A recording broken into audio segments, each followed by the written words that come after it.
8 leçons de vie de Squid Game à retenir. Pour tous ceux qui souffrent du syndrome de sévrage de Squid Game, et pour ceux qui n'ont pas l'intention de regarder le feuilleton mais qui veulent tout savoir sur le feuilleton, à moins que vous ne viviez dans une coquille, vous avez sûrement entendu parler de Squid Game ou regardé la série à suspense de Netflix depuis sa sortie à Singapour le 17 septembre.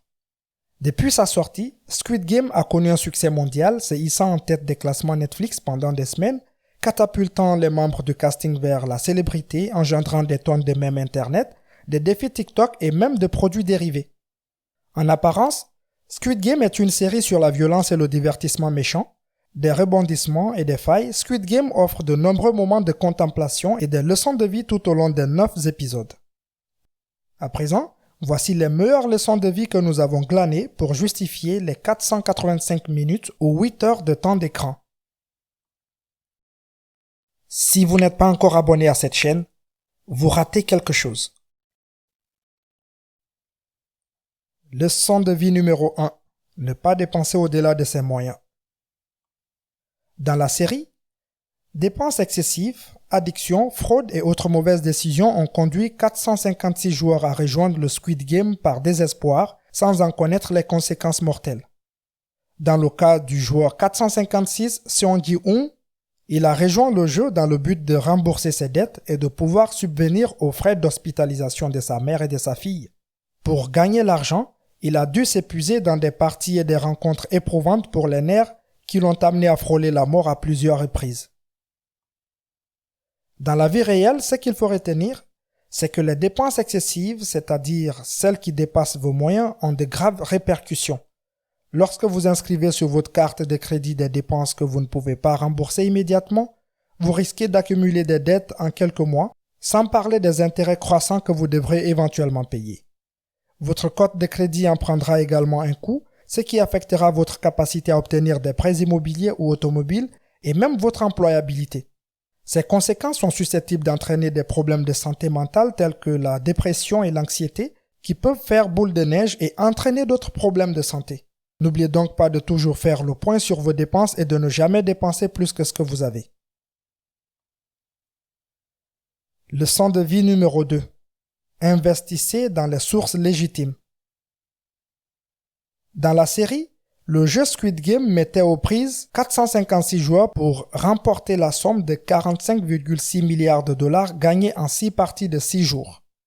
La règle n'a pas été communiquée aux joueurs avant qu'ils ne signent sur la ligne pointillée. Les perdants de chaque partie seront tués. Autre aspect sombre du jeu, les joueurs pouvaient améliorer leurs chances de passer chaque partie en tuant d'autres joueurs. Dans la vraie vie, ce que vous devez retenir, c'est que si quelque chose semble trop beau pour être vrai, c'est probablement le cas. Vous avez déjà entendu vos aînés dire « rien n'est gratuit dans ce monde ». Le nombre croissant d'escroqueries à Singapour en est la preuve. Même si vous gagnez de l'argent facile, par exemple en jouant, cette série de gains ne durera pas longtemps et entraînera facilement une dépendance. Ne croyez pas aux raccourcis en matière de finances, aussi tenants soient-ils. Pour faire fructifier votre argent, étudiez les plans d'investissement appropriés proposés par les banques et les compagnies d'assurance et n'hésitez pas à demander conseil à des experts financiers certifiés. Leçon de vie numéro 3. Ne faites confiance à personne sauf si vous n'avez pas le choix. Dans la série, cet adage a été illustré par la transfuge nord-coréen Kang Se-beok, dès le début par sa méfiance extrême envers tous les participants au jeu. Elle est restée méfiante à l'égard des membres de son équipe même au cours du jeu. Elle a déclaré « Vous ne faites pas confiance aux gens parce qu'ils sont dignes de confiance. Vous le faites parce que vous n'avez rien d'autre sur lequel compter. » L'importance de ne faire confiance à personne a été soulignée au fil de la série à travers les conséquences de vie ou de mort qui en résultaient chaque fois que quelqu'un baissait sa garde. Rappelez-vous, comment le travailleur étranger Ali a perdu le jeu parce qu'il croyait naïvement que son partenaire Sang-woo trouverait un moyen de les sauver tous les deux. Dans la vie réelle, ce qu'il faut retenir, c'est que nous avons compris, la confiance est essentielle pour construire des relations solides. Mais à part les relations avec vos proches et peut-être vos collègues, il n'y a guère de raison de faire confiance à quelqu'un que vous connaissez à peine, surtout aux personnes qui cherchent à obtenir quelque chose de vous, comme les vendeurs, les télévendeurs ou pire, les escrocs. Leçon de vie numéro 4. La gentillesse paye toujours. Dans la série, Seong Gi-hoon, qui a commencé par être imprudent et impitoyable, trouve son humanité tout au long des jeux en faisant preuve de gentillesse envers tout le monde. Le méfiant Kang Sa-byok, le conservateur Cho Sang-woo, le faible Oh Il-nam et même le rusé Jean Dok-soo, et qui peut oublier comment il a gracieusement laissé un autre joueur prendre la position numéro 1 dans le jeu de bridge en vert lorsque le joueur l'a supplié. Sans le savoir, ce geste s'est avéré être une bouée de sauvetage pour Gi-hoon. Dans la vie réelle, ce qu'il faut retenir, c'est que la gentillesse engendre la gentillesse. Être gentil, généreux et serviable ne vous confère peut-être pas des avantages qualifiables, mais il y a des retombées intangibles comme la joie, le contentement et la détermination. Et si vous croyez au karma, la gentillesse est certainement la voie à suivre. Leçon de vie numéro 5. Tenez vos promesses. Dans la série, 2 exemples ont retenu l'attention. D'abord, lorsque le gangster Jean Dok-soo promet de protéger la fraudeuse Han Mi-yo et rompt sa promesse peu après. Min-yo passe le reste de son temps à préparer sa vengeance. Elle finit par le tuer et se tuer elle-même au cours de la partie de bridge en vert. Deuxièmement, l'amitié naissante entre Gi-hoon et Il-nam a été examinée au cours du jeu de billes lorsqu'ils se sont mis par deux pour jouer. Bien qu'il chasse que Gi-hoon l'a trompé pendant le jeu, Il-nam a décidé de le laisser gagner, rappelant à Gi-hoon qu'ils sont chacun le gambu, c'est-à-dire amis de confiance, comme ils l'ont promis avant le début du jeu. Dans la vraie vie, ce qu'il faut retenir, c'est qu'il y a de vraies conséquences à ne pas tenir ses promesses. Au mieux, vous perdez la confiance des autres en vous. Au pire, vous risquez de perdre des relations, des contrats, des emplois et votre réputation. En bref, soyez un homme de parole et ne faites pas de promesses que vous ne pourrez pas tenir. Leçon de vie numéro 6. Il n'est pas toujours nécessaire de suivre les règles et les conventions. Dans la série, le caractère manipulateur de Dok-soo est apparu au grand jour lors de la partie de bridge en vert, lorsqu'il a forcé un joueur derrière lui à passer en premier. Réalisant qu'il n'était pas obligé de suivre l'ordre des numéros assignés à chaque joueur, il l'a intelligemment utilisé à son avantage. Il est clair qu'il n'y avait aucune règle dans Squid Game qui interdisait aux joueurs de s'entretuer. Cela signifie que les joueurs étaient libres d'élaborer leur propre stratégie de survie tant que les règles de chaque jeu étaient respectées.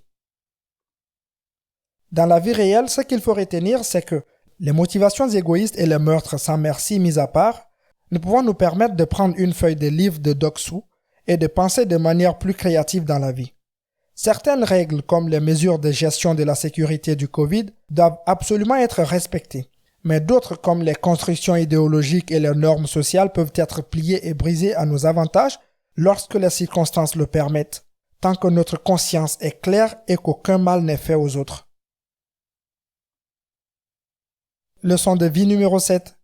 L'argent n'est pas tout. Dans la série, lorsque vous êtes à terre et endetté, l'argent est tout ce qui compte. Nous avons vu comment les joueurs de Squid Game se sont sauvagement battus pour rester en vie et gagner le jeu. Cependant, l'argent ne peut pas acheter le bonheur et un but dans la vie. Comme le vieil homme Il-nam, il l'a dit avec sagesse dans le dernier épisode, « Savez-vous ce que quelqu'un qui n'a pas d'argent a en commun avec quelqu'un qui en a trop? La vie n'est pas drôle pour eux. » Dans la vraie vie, ce qu'il faut retenir, c'est que tant mieux pour vous si vous vous êtes fixé des objectifs financiers. Mais ces objectifs ne doivent pas être la seule raison de votre existence. Au-delà de l'indépendance financière et de l'épargne retraite, nous devrions nous efforcer de rechercher notre but profond dans la vie, ou Ikage. Cette force de motivation qui nous donne une raison de vivre et nous permet de garder les pieds sur terre et d'aller de l'avant, même sans gain monétaire. Leçon de vie numéro 8. La vie est courte, amusez-vous. Dans la série, l'ultra riche Il-nam avait un vide dans sa vie. Il a donc créé Squid Game pour se divertir et pour mettre l'humanité à l'épreuve. Il a également pris part au jeu, car faire quelque chose est toujours plus amusant que regarder. Vraisemblablement, après s'être livré à son enfant de cœur, il est mort sans regret. Dans la vraie vie, ce qu'il faut retenir, c'est que n'oubliez pas de réserver du temps pour le jeu et la détente, même si vous êtes très occupé. Si vous avez envisagé de vous lancer dans un passe-temps, d'acquérir une compétence ou de reprendre une activité que vous avez appréciée, donnez à vos intérêts une priorité suffisante pour les concrétiser. Il n'y a pas de meilleur moment pour faire quelque chose. Vous ne savez jamais quand le temps est écoulé. Que la paix et le salut soient sur vous.